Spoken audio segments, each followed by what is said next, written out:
Hello and नमस्ते, स्वागत है आप सभी का आपके अपने यूट्यूब चैनल टीवीएस पे। तो चलिए स्टार्ट करते हैं आज का सेशन। और इस सेशन में हम लोग देखने जा रहे हैं एक स्टोरी जो है एक किसान के बारे में जिसका नाम है मोहन। ये स्टोरी स्टार्ट होती है एक गांव से। देखो स्टोरी क्या बोल रहा है। एक गांव में एक बहुत ही सीधा सादा किसान रहता था जिसका नाम था मोहन। क्या नाम है? मोहन नाम है। और एक गांव में रहता है। इसका पहले हम लोग सीखेंगे ट्रांसलेशन और साथ ही साथ इसका प्रोनाउंसिएशन, कैसे कम्युनिकेट करना है ये भी हम लोग सीखेंगे। तो चलिए इसको पहले ट्रांसलेशन सीखते हैं। एक गांव में एक बहुत ही सीधा साधा किसान रहता था जिसका नाम मोहन था। तो देखो इसमें आपको वर्ड मीनिंग आना चाहिए। जैसे कि सीधा साधा, सीधा साधा को आप सिंपल भी बोल सकते हो और या फिर इनोसेंट भी बोल सकते हो। इनोसेंट या फिर सिंपल। अब देखो यहाँ पे पास्ट में है तो हम लोग क्या यूज करेंगे? लिव्ड। क्या यूज करेंगे? लिव्ड। अब दो तरीके से मैं इसका ट्रांसलेशन आपको सिखाने जा रहा हूँ। दो तरीके से। देखो पहला तरीका क्या है। इन अ विलेज, एक गांव में, एक बहुत ही हो जाएगा वेरी, सिंपल हो जाएगा सीधा साधा का, किसान का हो गया फार्मर, और नेम्ड मोहन का अर्थ हुआ जिसका नाम था मोहन। तो देखो कैसे मैंने ट्रांसलेशन किया। इन अ विलेज, एक गांव में, एक बहुत ही सीधा साधा किसान रहता था। There lived a very simple farmer, यहाँ तक हो गया, जिसका नाम मोहन था। नेम्ड मोहन, इतना बोल देने से हो गया इसका, जिसका नाम मोहन था। तो इसको प्रोनाउंसिएट कैसे करोगे? In a village there lived a very simple farmer named Mohan. अब इसको दूसरे तरीके से देखो कैसे ट्रांसलेट कर सकते हैं। इन अ विलेज, ये जैसा है वैसा ही रहने दो। In a village there lived a very innocent farmer. Simple की जगह पे हम लोग क्या यूज़ कर सकते हैं? Innocent farmer. अब यहाँ पे देखो, इसका मैं अलग तरीके से करता हूँ ट्रांसलेशन। जिसका, चूँकि ये इंसान है तो जिसका के लिए क्या हो जाएगा? हुज नेम, चूँकि पास्ट में है तो बाज, और उसके बाद मोहन। ठीक है, तो इसको कैसे कर सकते हैं? In a village there lived a very innocent farmer whose name was Mohan, जिसका नाम क्या था? मोहन था। तो देखो दो तरीके से आप इसका ट्रांसलेशन कर सकते हो, दोनों का अर्थ सेम ही है। हिंदी अर्थ सेम है, इंग्लिश में आप अलग अलग से इसको ट्रांसलेट कर सकते हो। अच्छा, इसके बाद स्टोरी क्या बोल रहा है। मोहन के पास एक बहुत ही प्यारा और वफादार कुत्ता था जिसका नाम भोलू था। अब इसमें भी देखो सब पास्ट में चल रही है। स्टोरी कैसा चल रहा है? पास्ट में चल रहा है, चूँकि हम लोग यह स्टोरी बता रहे हैं जो हमने देखा है। तो मोहन के पास क्या है? एक बहुत ही प्यारा। अब ये जो प्यारा है इसके लिए आप या तो डियर यूज कर सकते हो या फिर क्यूट यूज कर सकते हो, है ना। क्यूट मतलब प्यारा, वफादार लॉयल, लॉयल, और कुछ है क्या? डिफ़िकल्ट वर्ड नहीं, और कुछ नहीं है। बाकी ट्रांसलेशन करते हैं। मोहन के पास, पास में रहने का अर्थ जब आ रहा है तो उसके इसमें हैज़, हैव या फिर हैड का प्रयोग करेंगे। अगर पास्ट में है तो हैड लिखेंगे, अगर ये प्रेजेंट में है तो हैव या फिर has, depending upon the number of the subject. अगर प्लूरल है तो हैव, अगर सिंगुलर है तो हैज। तो मोहन चूंकि यहाँ पे है सिंगुलर और ये पास्ट में है, इसलिए चाहे सिंगुलर हो या फिर प्लूरल हो हैड का प्रयोग होगा। तो क्या हो जाएगा यहाँ पे?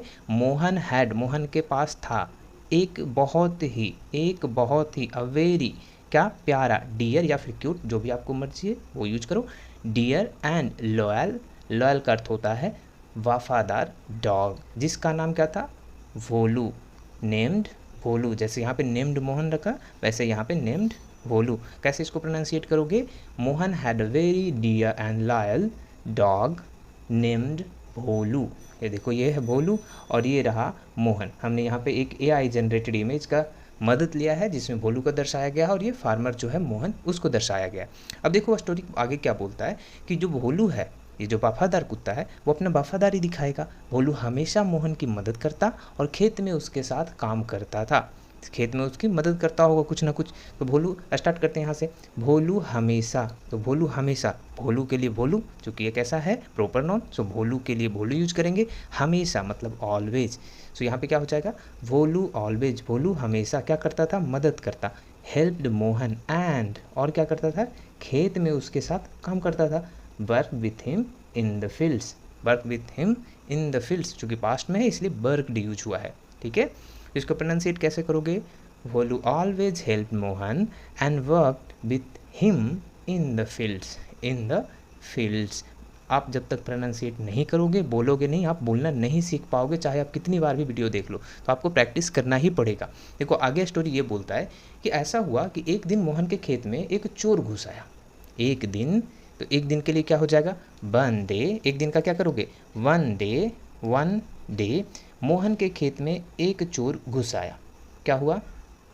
एक थीफ होगा, वो इंटर कर गया किसमें, मोहन के खेत में, मोहन का खेत। अब इसके लिए भी हमने अलग से वीडियो बनाया है कि कैसे पोजीशन दिखाते हैं, मोहन का खेत, that means the field of Mohan हो सकता है या फिर मोहन फील्ड हो सकता है। तो यहाँ पे हम लोग क्या यूज़ करेंगे, मोहन फील्ड यूज़ करेंगे। So one day a thief, एक थीफ क्या किया, इंटर्ड कर गया, इंटर्ड चूँकि पास्ट में है इसलिए इंटर्ड मोहन्स फील्ड, अर्थात एक दिन एक चोर घुस गया कहाँ, मोहन के खेत में। कैसे प्रोनाउंसिएट करोगे, one day a thief entered Mohan's field. अच्छा, जब ये घुस गया मोहन के खेत में, अब चूंकि यहाँ पे एक वफादार कुत्ता है, कौन है, भोलू। अब भोलू ने इसको देख लिया। अब जैसे ही भोलू इसको देखा क्या होगा, भोलू इसके ऊपर भौंकना शुरू कर दिया। भोलू ने चोर को देखते ही भौंकना शुरू कर दिया, ये अपनी वफादारी दिखाना स्टार्ट कर दिया। तो क्या होगा, भोलू स्टार्टेड, भोलू ने शुरू कर दिया, क्या शुरू कर दिया, वार्किंग अर्थात भौंकना, एज सुन एज, जैसे ही, एज सुन एज, जैसे ही वो देखा होगा वैसे ही वो भौंकना स्टार्ट कर दिया। तो भौंकना स्टार्ट किया कैसे, जब देखा। So as soon as he saw the thief, जैसे ही उसने चोर को देखा, ये हो गया जैसे ही उसने चोर को देखा, क्या क्या, भोलू स्टार्टेड वॉकिंग, अर्थात जो भोलू है वो भौंकना स्टार्ट कर दिया चोर को देखते ही। So Bholu started barking as soon as he saw the thief. कैसे प्रोनाउंसिएट करोगे, Bholu started walking as soon as he saw the thief. अच्छा, जब ये भोलू भौंकना स्टार्ट कर दिया चोर पे, तो जनरल क्या होता है, कोई भी इंसान पे अगर कुत्ता भौंकना स्टार्ट कर दे तो इंसान डर जाता है। सेम केस हुआ यहाँ पे किसके साथ, चोर के साथ। अब ये जो चोर है वो क्या हो गया, डर गया। अब चोर जब डर गया, वो कुत्तों को देख करके भौंकता, वो डर के भागने लग गया और भोलू उसका पीछा करने लग गया, है ना। ऐसा ही तो होता है, कुत्ता भौंकने लगा, आप भागे और कुत्ता आपके पीछे दौड़ जाता है। यही केस इसके साथ हुआ, चोर के साथ। चोर डर के मारे भागने लगा और भोलू उसके पीछे पीछे दौड़ता रहा। अब यहाँ पे ध्यान रखो, पहला चीज़ क्या है, चोर का डरना, स्कैर्ड हो गया, चलो ठीक है, चोर डर गया, जो थीफ है वो स्कैर्ड हो गया और उसके बाद भागने लगा, स्टार्टेड रनिंग, भागने लगा। और इसके बाद भोलू ने क्या किया, भोलू उसके पीछे पीछे दौड़ता रहा। तो क्या करोगे, पीछे पीछे दौड़ने का क्या, बिहाइंड लिखोगे क्या, रनिंग बिहाइंड ना, पीछे दौड़ना मतलब क्या हुआ, किसी का पीछा करना, और पीछा करना को इंग्लिश में क्या बोलते हैं, चेज, अर्थात किसी को चेज करना, किसी का पीछा करना। तो यहाँ पे हम लोग वो यूज करेंगे, ना कि रनिंग बिहाइंड यूज करेंगे। तो देखो कैसे इसका करोगे translation, the thief got scared, जो थीफ है वो क्या हो गया, डर गया और क्या किया, एंड स्टार्टेड रनिंग, और भागने लगा। अब जब ये भागने लगा तो जो भोलू है वो क्या किया, Bholu chasing him closely, with Bholu chasing him closely. तो जैसा मैंने बोला, चेज का अर्थ होता है किसी का पीछा करना, और चूंकि ये जारी है, दौड़ता रहा का केस है, पीछा करते रहने का केस है, इसलिए हो गया चेजिंग। ठीक है, कैसे प्रोनाउंसिएट करोगे इसको, the thief got scared and started, क्या स्टार्ट किया, running with Bholu chasing him closely. अच्छा, यहाँ पे आपको करना ये है कि आपको प्रोनाउंसिएट करना हर एक चीज़ को, जैसे कि the thief got scared and started running with Bholu chasing him closely. ठीक है, बोलो फिर से, the thief got scared and started running with Bholu chasing him closely. अच्छा, इसके बाद क्या हो गया, आखिरकार चोर तो थक जाएगा, कुत्ता उसके पीछे दौड़ रहा है। अब आखिरकार चोर हो गया एकदम परेशान, थक हार गया और पेड़ पे चढ़ गया बचने के लिए। इसने क्या किया, जो बगल का पेड़ था उस पर चढ़ गया। सो आखिरकार को दो तरीके से आप लिख सकते हो, या तो आप फाइनली लिख सकते हो, फाइनली, या फिर इवेंचुअली, आखिरकार, इवेंचुअली क्या हो गया, चोर थक गया, टायर्ड हो गया और इसके बाद क्या किया, एक पेड़ पे चढ़ गया। पेड़ चढ़ना को क्या होता है, क्लाइम, ऊपर चढ़ा, तो क्लाइम अप अ ट्री लिखेंगे हम लोग। तो यहाँ पे देखो कैसे ट्रांसलेट करेंगे, आखिरकार, फाइनली, या फिर eventually. Eventually the thief got tired, जो चोर है वो थक गया, थीफ गॉट टायर्ड का अर्थ हुआ चोर थक गया, एंड और क्लाइम्ड अप अ ट्री, और एक पेड़ पर चढ़ गया, climbed up a tree. Climbed क्यों यूज हुआ, क्योंकि ये पास्ट में है। कैसे करोगे इसका pronunciation, eventually the thief got tired and climbed up a tree. Now इसके बाद क्या हुआ, अब चोर पेड़ पे बैठा है, नीचे मोहन भी आ गया, भोलू उसके ऊपर तो भौंक ही रहा है। तो भोलू क्या कर रहा है, पेड़ पे बैठा उसको देख क्या, फिर भी वो भौंके जा रहा है। भोलू ने पेड़ के नीचे खड़े होकर भौंकना जारी रखा, ये अपनी वफादारी निभाता ही रह रहा है। क्या करोगे इसका translation, Bholu stood beneath the tree. Beneath ये एक प्रीपोजिशन है बालक, इसको हमने सीखा है प्रीपोजिशन वाले वीडियो में, जो कि प्लेलिस्ट में अवेलेबल है इंग्लिश ग्रामर के, तो आप चाहो तो वहाँ पे जाकर के देख सकते हो, वो आपको बेसिक सारे क्लियर कर देगा।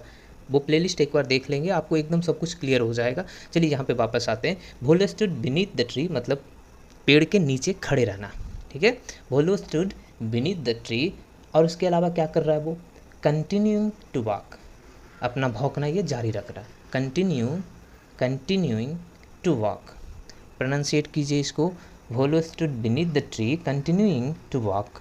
अच्छा, जब ये भौंकना स्टार्ट कर रखा है, भौंकते ही जा रहा है, तो फाइनली मोहन आ गया वहाँ पे, और मोहन ने चोर के पास आकर के पूछा कि भाई अब क्या करोगे, तुम तो पकड़े गए। मोहन ने पास आकर के पूछा कि भाई साहब अब क्या, तुम तो फंस गए, नीचे भोलू है और भोलू तुम्हें छोड़ेगा नहीं। चलो इसको ट्रांसलेट कीजिए। मोहन ने पास आकर कहा, मोहन ने पास आकर कहा, अब क्या कहा, अब क्या करोगे, अब तो तुम फंस गए। कैसे करोगे इसका ट्रांसलेशन, मोहन ने पास आकर कहा, मोहन केम क्लोज़र, पहले पास आया, मोहन केम क्लोज़र एंड सेड, और बोला, क्या बोला, what you will do now, अब क्या करोगे तुम, अब क्या करोगे तुम, what you will do now, तुम अब क्या करोगे, तुम तो फंस गए। अब चोर क्या करा, अब चोर तो फंस गया, अब चोर क्या बोलेगा, माफ़ी मांगेगा। चोर ने डरते हुए कहा, मुझे माफ़ कर दो, मैं कभी ऐसा नहीं करूँगा। चोर ने डरते हुए कहा, दो चीज़ें हो रहा है, पहला चोर डर रहा है, दूसरा कह रहा है, तो डरते हुए कहना, डरते हुए कहना, एक साथ इसको करेंगे। सो ट्रम क्या होता है, ट्रम्बलिंग, ट्रम्बलिंग कैसे पढ़ोगे, trembling, trembling. Okay, the thief trembling with fear, मतलब डर से कांपना, ट्रेम्बलिंग विथ फियर का अर्थ होता है डर से कांपना, और क्या कर रहा है वो बोल रहा है। So the thief trembling with fear said, मतलब डरते हुए, डर के मारे कांपते हुए बोलना, ठीक है। Trembling with fear comma said का अर्थ हुआ डर के मारे कांपते हुए और बोलना। जैसे कहीं पे आप डर जाते हो कभी, जैसे पापा आपके डांट दिए, छोटे थे आप, पापा डांट दिए, पापा कुछ पूछ रहे हैं, आप डरते हुए बोलना स्टार्ट कर रहे हो, कुछ बोलना अपने बचाव के लिए, तो वही यहाँ पे केस है। जो थीफ है वो डर चुका है काफ़ी, पेड़ पे ऊपर चढ़ा हुआ है और डरते हुए बोल रहा है। The thief trembling with fear said, डरते हुए बोला, क्या बोला, फॉरगिव मी, मुझे माफ़ कर दो, I will never do this again, मैं ऐसा कभी भी दोबारा नहीं करूँगा, I will never do this again. इसको प्रोनाउंसिएट करो, the thief trembling with fear said forgive me, I will never do this again. देखिए हिंदी आपके सामने है, the thief trembling with fear said forgive me, I will never do it again, और I will never do this again. Okay, do it again और do this again same चीज़ है, this का अर्थ भी यह होता है, इट का अर्थ भी यह होता है। अच्छा, इसके बाद क्या होगा, मोहन अपना दरिया दिली दिखाएगा, चूँकि ये बहुत ही सीधा साधा है। तो मोहन ने कहा कि चलो ठीक है, मैं तुम्हें माफ़ कर देता हूँ। मोहन ने उसे माफ़ कर दिया, मोहन ने उसे माफ़ कर दिया और कहा, जाओ लेकिन याद रखना, मेहनत की कमाई हमेशा मीठी होती है और चोरी करने से कभी खुश नहीं हो सकते। अर्थात ये यहाँ पे एक मोरल, जिसको बोलते हैं मोराल, यहाँ पे वो देने की कोशिश कर रहा है कि देखो भाई, मैं तो तुम्हें छोड़ दे रहा हूँ, अच्छी बात है, लेकिन ये ध्यान रखना कि जो मेहनत की कमाई होगी वो हमेशा तुम्हें मीठी लगेगी और चोरी की कमाई से कभी भी खुश नहीं रह सकती। तो चलो इसको करते हैं ट्रांसलेट। मोहन ने उसे माफ़ कर दिया, तो मोहन ने उसे माफ़ कर दिया, फॉरगिव का अर्थ होता है माफ़ करना, और चूँकि यहाँ पे है पास्ट में तो इसलिए फॉरगिव यूज करेंगे। सो मोहन फॉरगिव हिम, उसे माफ़ कर दिया, मोहन फॉरगिव हिम, यहाँ तक के लिए हो गया, उसे माफ़ कर दिया, एंड सेड, और क्या बोला, जाओ, गो, लेकिन याद रखना, बट रिमेंबर, मेहनत की कमाई हमेशा मीठी होती है। दैट मीन्स जो आप हार्ड वर्क करते हो, वहाँ से जो तुम अर्न करते हो, that is always a sweet. मेहनत की कमाई, the earning bye hard work, the earning bye hard work, मेहनत की कमाई को आप क्या लिख सकते हो, the earning bye hard work.